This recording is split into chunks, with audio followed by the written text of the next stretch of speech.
그 월급에 잠이 와?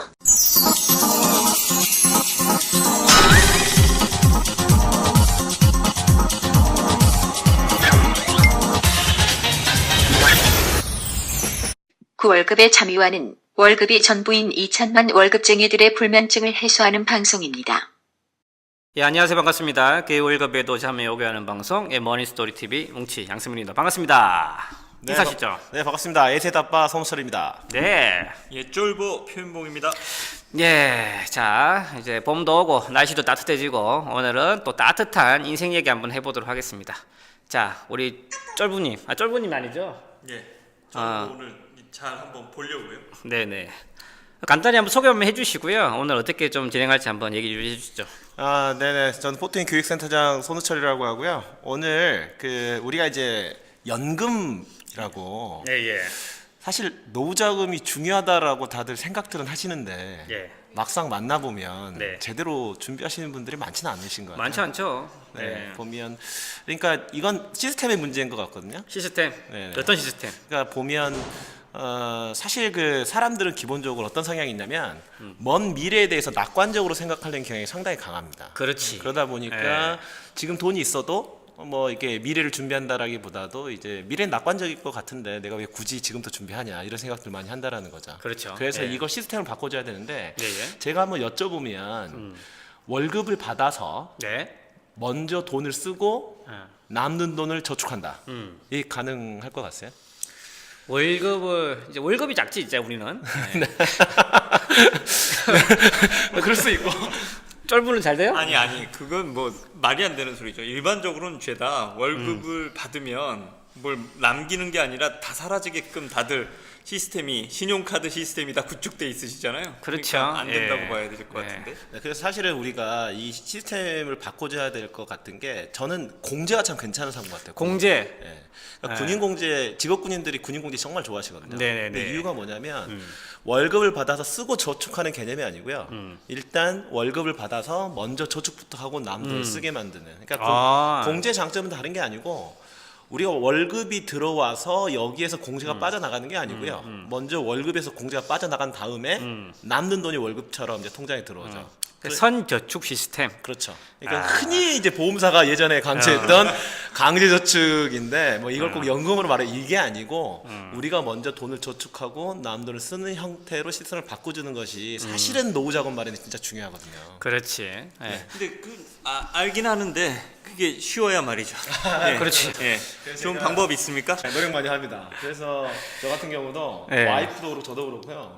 일단 국민연금부터 이제 풀로 막 들어가고 있고 이런 진짜? 식으로 연금을 이제 마련하려면 근데 다들 느끼시겠지만 막상에 통장에 돈이 없으면 그렇죠. 돈 안 쓰게 되는데 네. 돈이 있으면 아무래도 맞춰 쓰게 되잖아요. 그렇죠. 예. 저는 여기서 좀 노르웨이 사례를 좀 들어드리고 싶어요. 야, 노르웨이 사례. 네. 저희 3년 동안 팟캐스트 진행했는데 이 노르웨이 해외 사례는 또 처음 들려보네. 역시 대한민국에서 주기적으로 캐스트는 바꿔줘야 되는 것 같아요. 고등어로 유명한 노르웨이. 노르웨이. 맞습니다. 그러니까 노르웨이가 1960년대까지만 하더라도 스웨덴보다 잘 살았다고 보기 어렵거든요. 아, 그래요? 근데 예. 요즘에는 이제 스웨덴에서 노르웨이로 많이 이렇게 청년들이 넘어온다고 하는데 노르웨이가 이제 잘 못 살다가 1960년대 말에 보물을 하나 발견합니다. 보물. 네. 네. 뭐 했을 것 같아요? 고등어. 고등어. 그렇죠. 고등어도 발견했는데 이제 북해 유전이 발견이 돼요. 아, 예. 그러니까 사실 보면 이제 유전이 발견되니까 기름이 들어오고 이제 돈을 엄청나게 벌었겠죠. 그러면 이제 많은 나라들이 이렇게 돈을 벌게 되면 사실은 쓸 생각하기 바쁜 정부들이 정말 많습니다. 그렇죠. 예. 아니 용도도 바꾸고. 근데 노르웨이는 어떻게 생각을 했느냐? 석유자원 고갈을 우려해서 수익을 이제 축적을 하기 시작을 하는데요. 이를테면 원유 수익의 78%를 이제 세금으로 걷고 그리고 국가가 운영하는 석유공사 수익을 합쳐가지고 이것을 이제 펀드화 시켜버린 거죠. 펀드화. 네네네. 아. 그래서 이거를 90년대에 만들어졌으니까 거의 30년 동안 장기적으로 저축을 한 겁니다. 그러니까 목적과 원칙이 분명하다. 펀드화라는 거는 정부에서 강제적으로 뗀다 이 말이 네, 그렇죠. 이 말씀이신 거죠? 네, 예. 그 돈을 이제 그 펀드로 운용을 해가지고 이제 각 국에 투자를 하게 되는데 투자도 한다. 예. 운용 목적이 뭐냐? 이거는 미래 세대를 위한 이제 자금으로 활용한다 이거고요. 이게 나중에 유전이 이제 이게 기름이 고갈되게 되면 재원이 없어질 수 있잖아요. 그런데도 이제 공적인 부분에서 지출은 계속 나갈 거란 말이죠. 그래서 향후 연금과 같이 정부의 공공지출에 활용하는 것이 일단 원칙이 되는 겁니다. 그리고 이거는 원금을 건드리진 않아요. 원금을 건드리지 않는다. 네, 그래서 나중에 인출을 할 때는 반드시 발생한 펀드에서 발생한 수익만 인출하는 것이 수익만 일단 가지고. 원칙입니다. 그리고 이것을 계속 지켜왔다라는 거죠. 그러니까 어. 지금 석유 펀드 규모가 얼마나 되냐면요. 2015년 기준으로 7.5조 크로네인데 이게 이제 노르웨이 GDP의 거의 이제 2.4배에 달하는 거거든요. 그러니까 우리나라 돈으로 한 뭐 1,000조 원이 넘어선다 그러는데 이러면 인당 얼마 꼴로 돌아가는 줄 아세요? 지금 당장? 우리 국민들한테. 네네네. 예. 1,000조. 500만 국민이니까. 500만 명밖에 안 돼요. 예, 국민 1인당 2억씩 돌아갑니다. 2억씩. 그러니까 저처럼 5인 가족이면 15억의 돈이 이미 그 연금마련 재원으로 이제 확보가 되어 있는 거죠. 노르웨이에서 애셋을 낳았었어요. 그러니까요. 우리나라에서 나인 게 아니었는데 노래에서 났어야 되는데. 그러니까 그래서 노르웨이 고등어가 싼가 봐. 굳이 뭐 고등어 장사 안 해도 뭐 먹고 사니까. 네. 이게 말씀 들으니까 진짜 우리 그 한 가정에서 벌어질 일을 나라가 하고 있다는 생각이 드네요. 그렇죠. 은퇴 설계랑 똑같은 거야. 그러니까는 지금 돈을 잘 벌 때 미래를 위해서 축적을 하고 돈이 부족한 때를 대해서 대비를 하고 절대 이제 용도 자체를 변화시키지 않는 거죠. 러시아 같은 데들은 이런 국부펀드 다 그 목적이 바뀌다 보니까 자금 고갈되고 이러는데 이런 식으로 원칙을 잘 설정을 하고 있다는 겁니다. 근데 통계청 자료들을 보면요, 우리나라 분들 정말 그 좀 걱정이 돼요. 노후자금 준비 안 한 가정이 정말 많거든요. 그렇죠. 실제적으로 이제 작년에 이제 통계청 자료들을 보니까 은퇴하지 않은 가구가 이제 전체 가구의 83.7% 정도가 되는데요. 은퇴 준비가 잘 돼 있다라고 답한 가족이 얼마나 될 것 같아요? 잘 돼 있다? 네, 잘 돼 있다. 은퇴 주기로 잘 돼 있다. 뭐 난 잘하고 있다. 대략 한 20%? 그렇죠. 10%? 우리 20%? 예, 예. 뭉친이처럼 정말 그 잘하시는 분이 나 잘하고 있다라고 답한 사람이 1.3%. 1.3%? 잘 되어 있다가 7.5%, 10%가 안 되죠. 예. 잘 되어 있지 않다가 37%, 전혀 되어 있지 않다가 19%. 그러니까 노후 준비가 전혀 안 된 가정이 이제 뭐 50%가 쑥 넘어간다라는 거죠. 근데 재밌는 게 아까 말씀하신 막연하게 기대하는 거랑 실제적인 수치는 되게 또 차이가 많이 나네요. 네, 맞습니다. 그리고 기본적으로 보면 이미 은퇴한 가정은 어떻게 하고 있냐? 은퇴한 가정은요, 이제 생활비가 부족하다라고 답한 가정이 39%고요. 생활비가 매우 부족하다라고 답한 가정이 21.5%. 그러니까 이미 생활비가 부족한 가정이 벌써 몇 %입니까? 계산 한번 해보세요. 한 60% 넘네. 네, 그 정도 되죠. 근데 생활비 충당하는 걸 보면 정말 당황스러울 정도인데 공적 연금으로 충당한다가 7.5%고요. 개인 저축으로 충당한다가 34%밖에 안 됩니다. 그러니까 결국은 은퇴에 어떻게 보면 실패하고 있는 거예요. 우리나라 전체적인 사람들이. 그러니까 말로는 어떤 얘기를 하느냐. 은퇴 자금 되게 중요하고 노후 자금 필요하고 이런 그렇지. 식으로 생각만 하지만 그렇지. 미래를 낙관적으로 생각하는 경향. 그래서 돈 다 써버리고 실제적으로 매우 불행한 삶을 살고 있다라는 거. 그리고 보험 잔뜩 들어놓고. 맞습니다. 예, 돈 없으니까 보험 깨고. 네네네. 그러니 돈이 있나? 없지. 주먹구구식 자산관리는 저리가. 스스로 하는 자산관리. 보통은 홈페이지에서 확인하세요.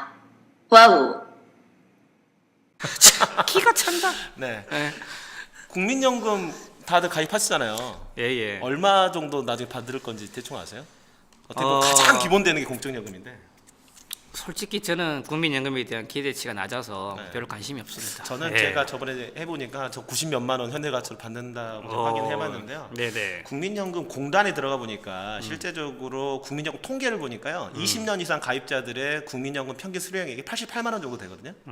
근데 20년이 되지 않은 가정 같은 경우는 40만 원 정도밖에 안 되고요. 베이비 부머 서울시 자료에 따르면 서울연구원 자료거든요. 서울시 스스로 베이비 부머들이 나는 이 정도 연금 받을 거야라고 예측하고 있는 돈도 106만 원 정도밖에 안 됩니다. 그러니까 기본적으로 보면 국민연금 가지고는 이제 생활 자체가 좀 불가능하다 이렇게 보시면 되는데, 근데 그 저는 어쩔 때마다 저는 사실 공무원의 삶은 저랑 적합하지 않다라고 생각을 해요. 저랑 맞진 않아요. 왜요? 짜여진 이런 삶은 좀 저는 안 맞는다고 보는데, 근데 한 가지 부러운 게 있죠. 공무원들한테 부러운 거. 연금. 그렇죠. 연금. 공무원 연금을 받는 사람들은 연금 평균적으로 얼마 정도 수령할 것 같아요? 60세. 그게 예전에 어머님 세대랑 지금 세대랑 좀 갭이 좀 크지 그렇죠. 않아요? 갭이 좀 크다라고 뭐제 보긴 기억상으로는 과거에는 300 이상씩 받으셨던 것 같고 지금 얼마 정도입니까? 지금 네. 이제 국민연금 아니, 그 이제 공무원연금 관련돼서 이제 제가 공공데이터 포털로 가보니까요 직종별로 약간 차이가 있는데 일반직의 경우에 60세에 받는 평균 연금액이 239만 원, 한 240만 원 정도가 됩니다. 한 2.5배 되네. 그러니까 이거를 정확하게 이제 얘기를 잘 해주셨는데 아까 이제 20년 이상 국년 가입자가 88만 원 받고 근데 공무원연금 일반직 가입자가 239만 원 받으니까 무려 2.7배 차이가 나죠. 약간 그 뭔가 그 불평등하다 이렇게 느껴지지 않으신가요? 짜증나지. 아마 이 방송 들으시는 분들도 야, 공무원들 왜 이렇게 연금 많이 받아 열이 확 받으시는 분들도 계실 겁니다. 근데 아니, 또 공무원 분들 입장에서는 이제 박봉에 또 많은 돈을 뭐 이런 거 있으실 테니까 그렇게 단정 짓긴 또 저희가 그렇죠. 좀 예. 실질적으로 공무원 이제 하시는 분들은 이런 얘기도 많이 나오시잖아요. 야, 과거에는 얼마 받았는데 지금 얼마밖에 못 받아. 아, 짜증나. 이런 얘기도 많이 하는데. 네. 그에 대해서 어떤 생각이 좀 있으세요? 근데 예. 저는 그 얘기도 옳다라고 생각이 네. 드는데 근데 이제 공무원들 급여가 현실화된 게 김대중 정부 이후거든요. 예, 예. 그러니까 그 전에 분들은 좀 많이 공무원역을 많이 받을 그런 권리가 좀 있다고 생각을 해요. 왜냐하면 박봉이었으니까. 근데 박봉이었으니까. 지금은 많이 현실화가 된 상황에서는 이제 낮아지는 건 맞지만 그럼에도 불구하고 어쨌든 국민연금 가입자보다 2.5배 이상 받는다. 근데 그 원인을 살펴보면 약간 좀 수치적으로 보면 우리들이 놓치고 있는 게 있어요. 아. 공무원들이 왜 연금을 많이 받냐? 국민연금 가입자보다 더 많은 금액을 더 오랫동안 저축하고 있기 때문에 그렇습니다, 사실. 야, 더 많은 금액을 더 오랫동안 저축한다. 그러니까 일단 아. 정년도 더 길고 얼마나 더 저축을 많이 하는지 보면 제가 퀴즈 하나 내볼게요. 재밌네. 퀴즈도 내주시고. 그렇죠. 꼰대학 올 때는 그냥 뭐 막 떠들었는데 재밌네. 예. 국민연금 가입자가 그 한 달에 그 몇 % 적립을 하는 줄 아세요? 제가 알죠. 예. 네. 9%는 9%. 예, 정답입니다. 정답. 그러면 공무원들은 몇 % 내는 줄 아세요? 2017년 기준으로. 좀 국민연금만 내다 보니까 공무원연금을 내봤어야 되는데 헷갈리기 시작합니다. 예. 그러니까 일단 청취자 여러분께 말씀드리면 연금보험료는요 기준소득 월액이라는 거를 계산을 해놓고 그냥 쉽게 설명드리면 월급에서 네. 연금보험료율을 네. 곱해가지고 이제 하는 부분으로 생각하면 되는데 국민연금은 일단 기준소득 월액이 2016년, 2017년 이 1년 사이 기준으로 해가지고 28만 원에서 423만 원이거든요. 그러니까 평균적으로 봤을 때 뭐 한 200만 원 정도다 이렇게 따져보면 공무원연금은 기준소득 월액 평균이 491만 원이에요. 네. 거의 그러니까 2배 이상의 금액을 적립하고 있다라는 거고 국민연금 가입자들은 방금 얘기 잘 해주셨지만 9% 매월 거기서 떼서 이제 적립을 하게 되는데 공무원연금은 2017년 기준으로 16.5%입니다. 그리고 이걸 매년 0.5% 올려가지고요. 2020년도에는 18% 떼가지고 적립을 하게 되거든요. 국민연금보다 2배의 금액을 2배의 비율로 적립을 하고 있는 거예요. 그러니까 사실 더 많이 받는 이런 부분들이 그게 많이 퍼붓고 많이 받는다 이 말이네. 네 맞습니다. 네, 더군다나 근데- 이제 정년도 보장이 돼 있으니까 더 많은 기간을 이제 적립한다라고 보는 게 좀 맞다라고. 그리고 이걸 또 보시면 강제적으로 박아두니까 손도 못 대고. 네 맞습니다. 야, 그러니까 이걸 계산을 해보자고요. 그러면 계산 한번 해보자, 계산 그래. 해보자. 네. 그러니까 국민연금은 기준소득 월액이 300만 원이고 네. 보험료율이 9%면 27만 원입니다. 매월 그렇죠. 27만 원씩 적립을 하는 거고요. 공무원연금은 평균이 491만 원이었는데 18%니까 평균 88만 원을 저축을 하는 거죠. 투자 수익률 똑같이 4%로 잡고 투자 기간 25년으로 잡으면요. 국민연금은 약 1억 4천만 원 정도 적립이 되는데 공무원연금은 똑같은 기간을 저축을 하더라도 4억 5천만 원, 3.2배 차이가 납니다. 기가 막히네. 그러니까 야, 아까는 네. 그 차이가 2.7배였는데 오히려 이제 똑같은 상황을 가정하게 되면요 차이가 더 벌어진다라는 거죠. 그러니까 제도상에서는 어떤 것들도 있기는 하지만 어쨌든 내는 돈도 엄청나게 차이는 난다는 거네요. 맞습니다. 그러니까 우리가 여기에서 좀 결론을 낼 필요가 있을 것 같아요. 그렇죠. 노르웨이처럼 하자. 노르웨이처럼 하자. 그러니까 지금 당장 우리가 원하는 삶이 있잖아요. 네. 삶이 있는데 사실은 생활비 계산해보고 나의 은퇴자금 준비도 계산을 해보게 되면 정신이 바짝 드시는 분들이 대부분이실 거예요. 그렇죠. 근데 예. 지금 소득이 있을 때 노르웨이처럼 하지 않게 되면 실제적으로 이제 문제가 된다. 그래서 노르웨이처럼 그리고 마치 공무원처럼 아까 국민연금 보험료율이 9%고 공무원연금이 18%다. 9% 차이가 나는 거잖아요. 그래서 이렇게 정리하시면 될 것 같아요. 소득의 10%를 마치 노르웨이처럼 장기간 저축하는 시스템, 마치 공제처럼 강제적으로 저축하는 이 시스템을 만드는 것이 실제적으로 재테크 수익률 1% 올리는 것보다 훨씬 우리가 일상생활에서 활용 가능한 그런 방법이 아니냐 이런 생각이 듭니다. 공무원 불허하지 말고 그렇죠. 니 스스로 시스템화 시켜서 공무원 될 수 있다 이 말이네. 네 맞습니다. 네. 공무원 불허하지 말고 공무원처럼 하자. 이게 제가 주장하는 바이다. 참 보면 그 재테크라는 게 특별한 기술이 있는 것처럼 보이지만 어찌 보면 단순한 논리인 것 같아요. 예. 많이 강제적으로 길게 가면 된다. 이 심플한 논리를 얘기해 주신 것 같은데 근데 이게 잘 되나? 예전에 그런 말씀 해주신 것 같아요. 네. 뛰어난 음악성이 뭐냐.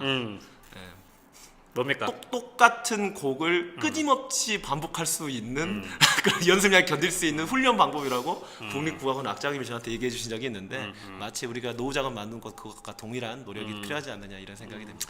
자, 맞습니다. 이제 뭐든지 이제 헬스도 운동도 그렇잖아요. 혼자서 잘할 수 있을 거라 생각 들지만 방법은 알아요. 근데 하다 보면 잘 안 되시죠. 그래서 옆에 누군가 조언 그리고 같이 갈 수 있는 그 파트너가 있으면 또 그 길도 쉽게 갈 수 있을 것 같은데 저희 모노 스토리 TV 저희 이제 시즌 2를 맞이해서 그런 부분들 저희가 조금 더 도와서 우리 청취자분들 안전한 은퇴 생활, 행복한 은퇴 생활 될 수 있도록 열심히 노력하도록 하겠습니다. 자, 기타 뭐 추가적으로 궁금하신 부분들 있으시다면 저희 머니 스토리 TV 홈페이지 들어오셔서 메모 남겨주시고요. 오늘 이제 그 방송한 내용들에 대한 강의안은 저희 머니 스토리 TV 그 유튜브에서도 확인이 가능하니까 조금 더 구체적으로 내용을 확인하시고 싶으신 분들은 유튜브를 참고하셔도 좋을 것 같습니다. 자, 우리 간략하게 오늘 일부 방송 진행해 봤는데요. 우리 캐스터분 어떠세요? 아무 방송 대본도 없이 되게 잘하시네? 예. 뭐 저희는 실은 준비돼 있었다 이렇게 말씀드리죠. 예. 네. 오늘 뭐 내용 좋은 내용 가지고 오신 손 강사님한테 먼저 감사를 드리고요. 쫄보 표현봉이었습니다. 반갑습니다. 네 오늘 너무 재밌었습니다. 자주 봬요. 네, 감사합니다.